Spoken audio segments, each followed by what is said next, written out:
Don't look at this.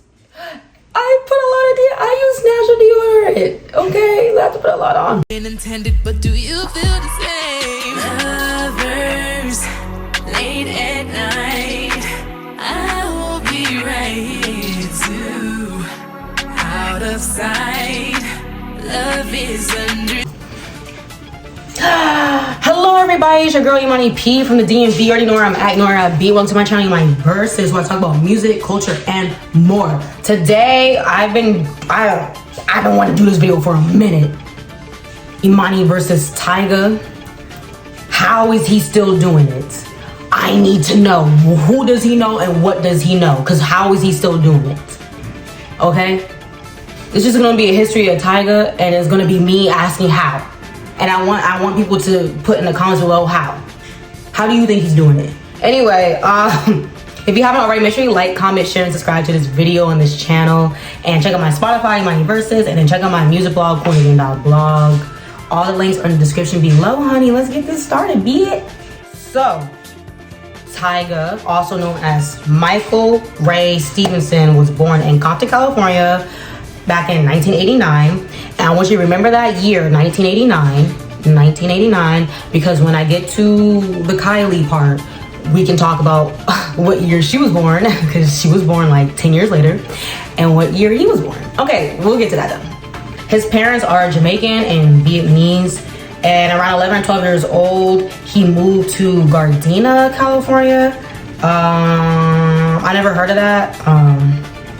He was nicknamed Tyga because it stemmed from Tiger Woods. I think Tiger Woods is like half black and half Asian, and so is the rapper Tyga, so I think that's why he got called Tyga. They don't look the same, maybe the same skin color, but you know what, whatever. His parents nicknamed him that. He started his career in 2007 with his debut mixtape, Young on Probation. And this got him a record deal with Travis McCoy from Gym Class Heroes. It's called DCD2, his record label was called. It is an independent record label that Travis McCoy created. So I think the DCDP stood for Decadence Records.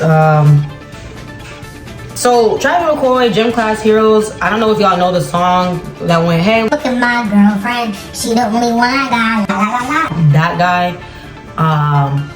he was like a big deal for like a good like 3 years, and then I just never heard of him again. But I think he's just working background a lot of stuff. He seemed pretty talented. Maybe I'll do a video on him. I don't really know much about him. I also want to comment on Tyga moving to Gardena, because Tyga always acts like he's from the hood, which obviously he spent, I guess, like the first 10 years in the hood, but like after that, he pretty much was raised in like a nice, affluent area, Gardena, California. I think that's an affluent area. So, because his parents got better jobs, basically, and they got rich, and they were like, hey, we out the hood now, because I would do the same thing. Anyway, from the Travis McCoy record label to Tyga's record label called GED, called Grinding Every Day, or Getting Educated Daily, or Getting Every Dollar Daily, whatever he wants to call it today. He made that record label. He also worked with Schoolboy Q earlier in his career, so he was making connections. I don't know what happened with the Travis McCoy record label. I don't know what happened with that deal. It just looks like the contract ended or something, and he made his own record label and doing his own thing. So in 2008, Tyga dropped his debut independent album called No Introduction, which garnered the single Coconut Juice. I think I remember that song, which was featured Travis McCoy, and this was like this was on Travis McCoy's record label DCD2. So I'm really confused when he ended things with Travis McCoy, because he made a record label and then he's still doing stuff on Travis McCoy, and they seem to be pretty cool, and I couldn't find anything, so I don't know. Also in 2008, Tyga signed to Lil Wayne's Young Money Entertainment, which was subsidiary to Cash Money. So you know, Cash Money Records was like Birdman's thing, and then Lil Wayne made Young Money Records. I think we all know this, but I'm just telling you for the folks that don't know, you know what I mean? Tyga met Lil Wayne in 2008 as well at the VMA Awards that year, and that's how he got on there. Soon after, he was featured on Chris Brown's comeback song and comeback album Fame with the song Deuces. I don't know if y'all remember that song.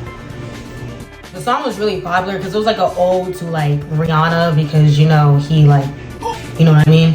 So he was just kind of like saying deuces to her, even though they were still like canoodling behind closed doors. But that's another story for another day. Y'all can look that up on your own, because I honestly don't care. It was like 10 years ago.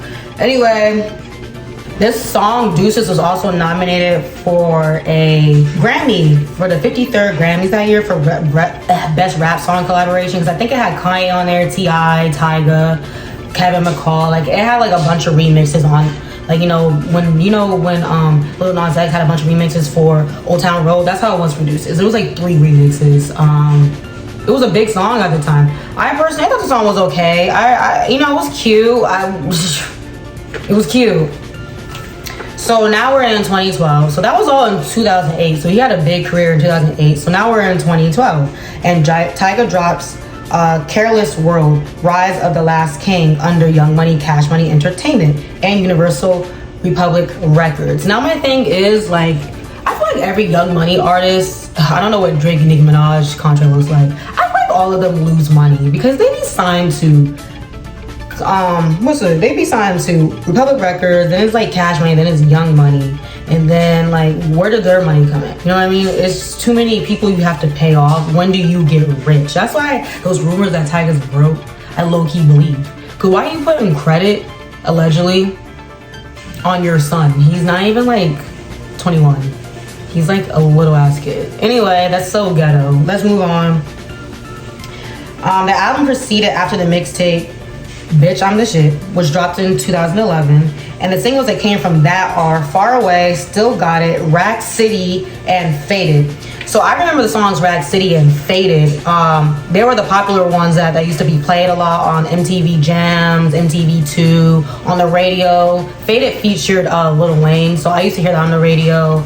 Rack City was really popular, I remember that. I think 106 in Park was still on around that time. I think he like was in the top 10 music videos like all the time. He then dropped the song Do My Dance featuring 2 Chainz, which is also my jam. It's a very inappropriate song, but that's my jam. That's my jam. I'ma stick beside it. All right. And various projects and albums like Well Done 3, Bitch I'm the Shit 2, Well Done 2. Yeah, so I really think like and around that time I think he started like dating Black China too. Like he had a little bit of popularity. He was being respected in the game. Not a lot of people knew much about him. They just knew he was part of Young Money. Young Money was very popular at the time, so yeah, he was pretty cool at first. And then I just started wondering, how does he keep doing it? You know?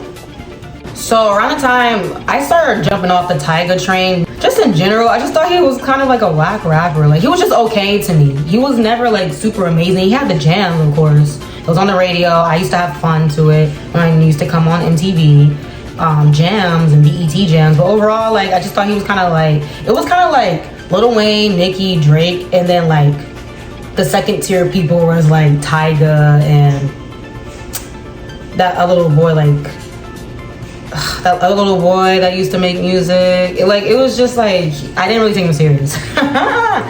So Tyga met Black China at the King of Diamonds. Black China used to be a stripper in Miami in 2011. So, we're still in 2011, 2012 right now. She was a leading lady in his song Rack City, which I remember that. The two became a couple in November 2011, and they had a son in 2012. And then he got engaged to her and bought them a $6.5 million home in Calabasas, California. And then they broke up in 2014. They broke up because of a lot of cheating allegations on Tyga's side. Probably Black China too, because Black China seems like she be cheating on fool, because she's not innocent, all right? But the initial breakup, I think, was for the Kylie Jenner fiasco. So Kylie Jenner was like around 16, 17 years old, and Tyga was 25, which is disgusting. and they was dating. And then they was lying to everybody. Everybody knew they was dating. And then Kylie's mom didn't care, or her father. And to this day, I don't know how he escaped that. Yeah. Tyga then drops his third studio album, which is called Hotel California. It was a 9-track mixtape. No. Then he dropped a 9-track mixtape called 187. And the song popular for that was I'm Different. I don't think it's a 2 Chainz song, but I think it is the 2 Chainz song that he was on. Yeah, it was. It's the 2 Chainz song. And the reason why I'm telling you the songs that are popular in this era, because I feel like it helps me remember where he was in that time, and I feel like it will probably help you as the viewer if you were around or if you know those songs, where he was at the time too. All right, so we're in 2014. You know, he broke up with Blac Chyna. He's with Kylie Jenner fully. Kylie got all these plastic surgery done because she's trying to look like Kim, and she's like the next girl that Kris Jenner is fully placing her teeth into. He dropped the gold album, 18th Dynasty, but it ended up releasing independently because Cash Money was allegedly holding his album hostage, according to Tyga, allegedly, like I said. It was also the worst selling album to date with only 2,000 copies. And this is around the time that Loyal came out with Chris Brown, and Tyga and Lil Wayne were on that song. And Tyga and Lil Wayne's record label were beefing about dropping his music. It was really embarrassing. I remember that coming out. I remember being very confused because they were very much still on songs together. So I wonder if he was actually beefing with Lil Wayne or like the executives, you know what I mean? Like Birdman. So now we are in 2016, where Tyga was signed to Good Music by Kanye West's label. And he was signed to that because Kanye West was well into his marriage and his kids with Kim Kardashian, and Tyga was still with Kylie Jenner, which is disgusting. And he was helping a family member out because Tyga was literally beefing with Young Money, Cash Money Entertainment, which was interesting to me. So under that music label, he drops Bitch I'm the Shit Too, which was supposed to release back in the day, but then it never released because of that like alleged beef he has with Young Money, Cash Money. And so it's released like now. 2018, he drops the album Kyoto. Kyoto was his worst selling album after the gold album. Didn't even chart, nothing. And at the time, the song Taste was out with him and Offset. So he has a popular single, and then his album was still the worst selling album. Which, I mean, it shows you singles and album sales, like, yeah. Now we're in 2019. The album Legendary, which is the song at the time was Dip with Nicki Minaj, was out, and Legendary came out. I'm not sure what if that song charted or not, but like, yeah. I mean, not that's on the album, but like it just didn't like chart or something. It just wasn't popular, but Dip was out and it was doing well with Nicki Minaj. And I actually like that song, Dip. It's a good, the production's weird, but it's different, but I like it. You know what I mean? You know how you just like weird stuff? That's me. So my thoughts on Tyga is, how does he keep going? Where do all his record labels and like his decisions, like to just move on to record labels, let record label go? Do people buy him out of these like contracts and just like sign him again? Why did Kanye sign him to Good Music? I thought that was a rumor, but he real life did sign him to Good Music to have him release more music. My other thing is, Tyga is definitely like an artist that drops singles but has no bars.